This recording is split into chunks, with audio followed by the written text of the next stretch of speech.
این خدای شما کدام خدا است که شما او را به پرستش گرفتین؟ مسجد چی به درد میخوره؟ قرآن چی به درد میخوره؟ یا چرا قرآن میخوانی؟ قلبت پاک کن، قلبت پاک کن. قرآن در قلبت است. این اسلام اگه باشه من از اسلام میگذرم.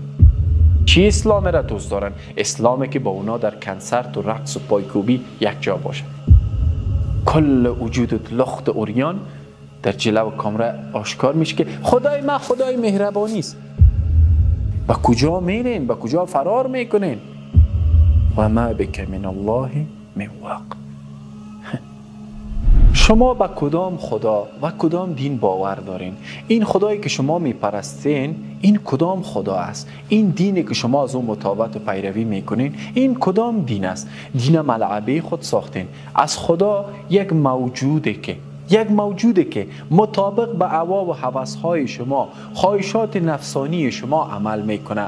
خدایی که خود در ذهن خود پروریدین، خدایی که در ذهن خود او را بسیار بخشنده یافتین، ولی خبر از این نیست که او الله الکبیر المتعال است، الواحد القهار است، الملک الحق است، الملک الجبار است. این خدا را شما در ذهنتان هنوز وجودش، عظمتش درک نکردین. این خدای شما کدام خدا است که شما او را به پرستش گرفتین؟ ای خواهران و ای برادران و ای جماعت افراد اشخاصی که شما در زندگی یک چیز را بهانه قرار میدین، شروع میکنین به تاخت و تاز به شعائر اسلامی و دینی.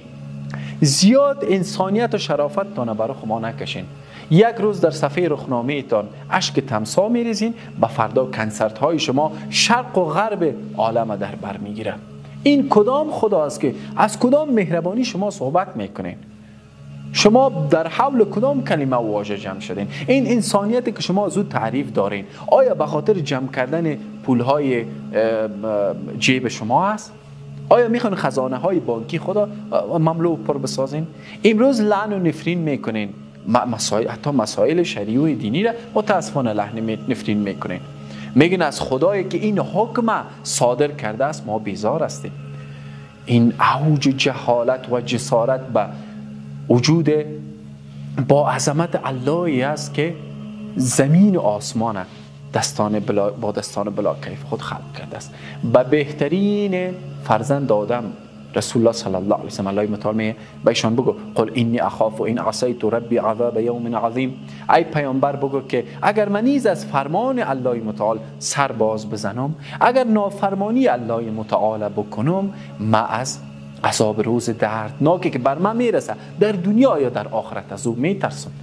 پیامبرش دستور میده. تو والا اسلام چنین گفته است، این اسلام اگه باشه من از اسلام میگذرم. ای جاهل تحقیق کن، ای نادان.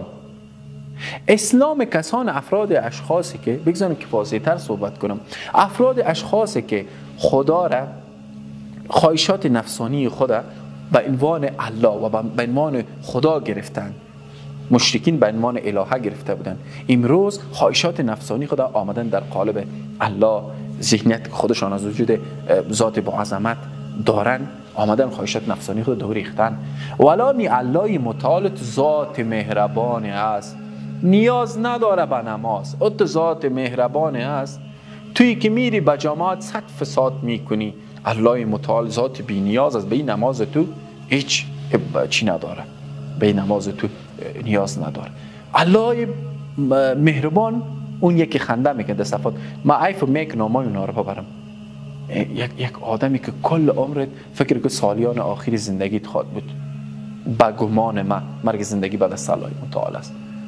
بعد در صفحه فیسبوک میگه الله ذات مهربان است. مسجد چی به درد میخوره؟ قرآن چی به درد میخوره؟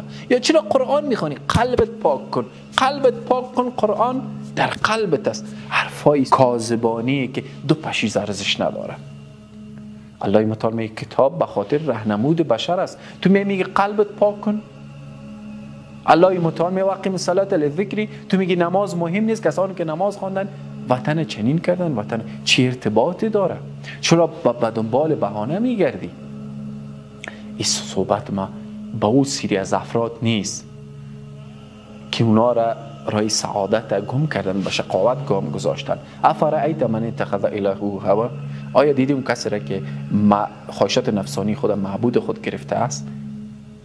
در دیگه جای الله متعال میگه از روی خواهشات تمایلات نفسانی نگوین که این حلال است اون حرام. موسیقی حلال است، مشکل نداره، ولی ما به حل حرمتش کار ندارم. فلانی چیز حرام است، فلانی چیز حلال است، فلانی چیز حرام است. به این که ما به عنوان دو انتخاب بیشتر نداریم. یکی که مسلمان هستیم، در برابر احکام شرعی و اسلامی گردن می‌نهیم، میپذیریم، سمعنا و اطعنا، تمام شد.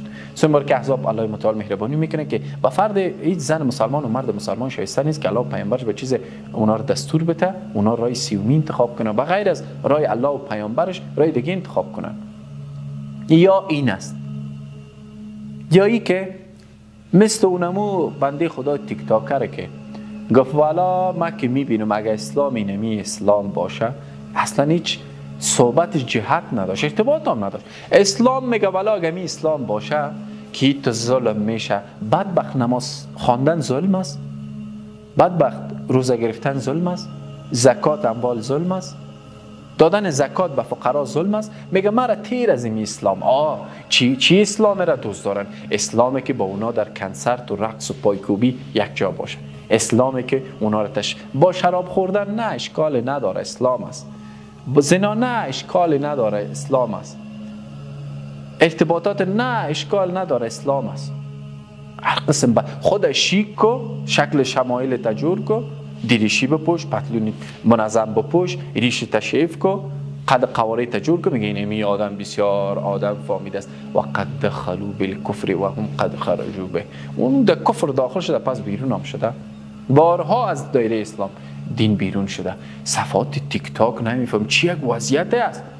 احسان الله و نمیفهمم فلانی والله و حمید الله و شفیع الله و شفیق الله و از خانواده های مسلمان بر علیه اسلام تاخت تاز میکنن. شعائر اسلامی رو ملعبه دین خود، ملعبه دست خود قرار دادن. برادر، خواهر، کل وجودت لخت اوریان در جلو کامره آشکار میشه که خدای ما خدای مهربانی است. این کدام خدا است که تو از اون قسم یک تعریف داری؟ این کدام خدا است؟ ما این خدا را که در کلام الله مجید با این عنوان که تو میگی ما نمیشناسیم. الله متعال احکام وضع کرده است. باید این اللهی که از قرآن تو استنباط کردی در تمام لحظات زندگی تو ساری و جاری باشه. در فحاشی خانه که قدم میگذاری، در جای خزعبلات که قدم میگذاری، اون خدا تو را نهی کنه. اگر اون معبودی که تو در ذهن داری توانایی نهی کردن تو را از جاهای بدبخت و از خزعبلات چلنجات نداشته باشه، پس اون خدای اشتباهی تو انتخاب کردی. خدای اشتباهی تو انتخاب کردی. تو یک چیز دیگه در ذهنت میپرورانی. تو از گامهای شیطان متابعت و پیروی میکنی، نه از اون اللهی که الکبیر المتعال است، الواحد القهار است، ملک الحق است، ملک الجبار است. این المفر فاین تذهبون؟ با کجا میرین؟ با کجا فرار میکنین؟ اون خدایی که بارها میگه فکیف کان عقاب، اقوام گذشته گرفتشان چگونه بود. خدایی که شدید العذاب است، شدید العقاب است. و فراموش نکو و ما بک من الله من واق. هیچ جای فرار نخواهی توانست. برو بر سمت سوک میری. این کلپ با وید از خواهرها و برادرای از گوشیار باشین. اونا به نام آدرس دین شما را به گمراهی و دلالت معرفی میکنه و میکشانه. خودش در کجا استان است، در زیر بیرق، حال کار ندارم که کجا زندگی میکنه. نانش تیار، آبش تیار، لب بحر داخل پارک، شکمش سیر، پنتاف و مچم منتاف در جانش. ما ایر از روی از این نمیکنم اون حرام است. والا امی اسلام خود بیازی اسلام تو قبول نداری و اسلام تو از این قسم گناه و عصیان تعدی و تجاوز باز میداره. پس هوشیار باشین خواهران و برادران عزیز. السلام علیکم.